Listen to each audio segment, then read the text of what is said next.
তারা ছিল একদম সাধারণ একটা পরিবার। বাবা, মা আর ছোট্ট একটা মেয়ে। তারা একটা নতুন জীবন শুরু করতে চেয়েছিল পাহাড়ি এলাকায়, শহরের কোলাহল ছেড়ে।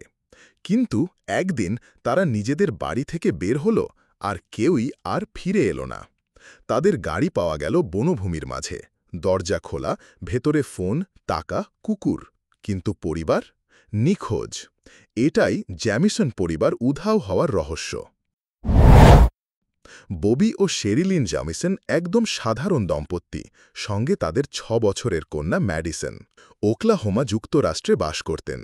২০০৯ সালের ৮ অক্টোবর তারা একটি পরিত্যক্ত পাহাড়ি জমি কিনতে বের হন। একটা ছোট ক্যাবিন বানিয়ে সেখানেই থাকা ছিল তাদের পরিকল্পনা। তারা একটি সাদা পিকআপ ট্রাকে করে বের হয়েছিল। ক্যামেরায় শেষ দেখা যায় তারা গাড়িতে কিছু জিনিস রাখছেন, কিন্তু অদ্ভুতভাবে দুজনেই ছিল একেবারে অপ্রকাশ্য মনোভাবের, না হাসি না কথা, যেন রোবটের মতো নড়াচড়া করছে। তারপর আর কিছুই জানা যায় না। ৮ দিন পর পুলিশ তাদের ট্রাক খুঁজে পায় উইথা পাহাড়ি জঙ্গলে। গাড়ির দরজা খোলা। ভেতরে ছিল ববির ওয়ালেটে $৩২,০০০, তাদের কুকুরটি প্রায় মারা যাওয়ার মতো অবস্থা, মোবাইল ফোন, ওষুধ, কিন্তু না ছিল তারা, না ছিল তাদের কোনো চিহ্ন। $৩২,০০০? তারা এই পরিমাণ নগদ টাকা কোথা থেকে পেল? তারা তো ধনী ছিল না। কেউ বলে এটা ড্রাগ সংক্রান্ত টাকা, কেউ বলে জমি কেনার জন্য সঙ্গে করে এনেছিল। কিন্তু কে নগদ ৩০,০০০ নিয়ে পাহাড়ে যায়? সিকিউরিটি ক্যামেরায় দেখা যায় ববি ও শেরিলিন গাড়িতে জিনিসপত্র তুলছে, একবারও একে অপরের দিকে তাকাচ্ছে না। তাদের চলাফেরাও ছিল অদ্ভুতভাবে ঠান্ডা ও রোবোটিক। পুলিশ খুঁজে পায় শেরিলিনের হাতে লেখা একটি চিঠি, যেখানে সে তার স্বামীর প্রতি চরম ঘৃণা প্রকাশ করেছে এবং লিখেছে যে সে আর সহ্য করতে পারছে না। তারা কি ঝগড়া করে আত্মহত্যা করেছে, নাকি কেউ সুযোগ নিয়ে হত্যা করেছে? ববির বাবা এক ভয়ঙ্কর মানুষ ছিলেন। সে ব্ল্যাক ম্যাজিক চর্চা করত বলে শোনা যায়।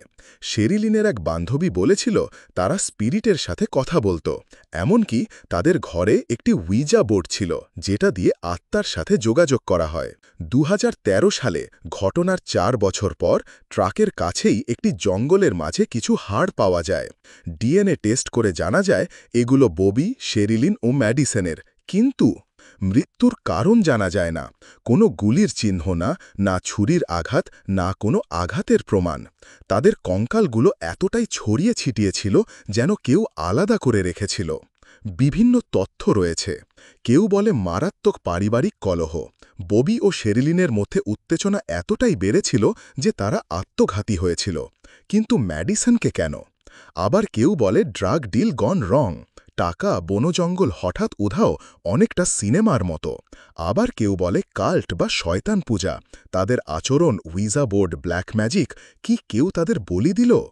আর কিছু মানুষ বিশ্বাস করে এটা ছিল অলৌকিক কিছু, আত্মা, অশরীরী বা অন্য কিছু।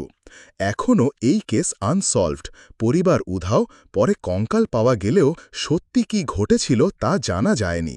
এটা শুধু একটা হারিয়ে যাওয়ার পরিবারের গল্প নয়, এটা আমাদের মনে প্রশ্ন তোলে, মানুষ আসলেই কতটা রহস্যময় হতে পারে।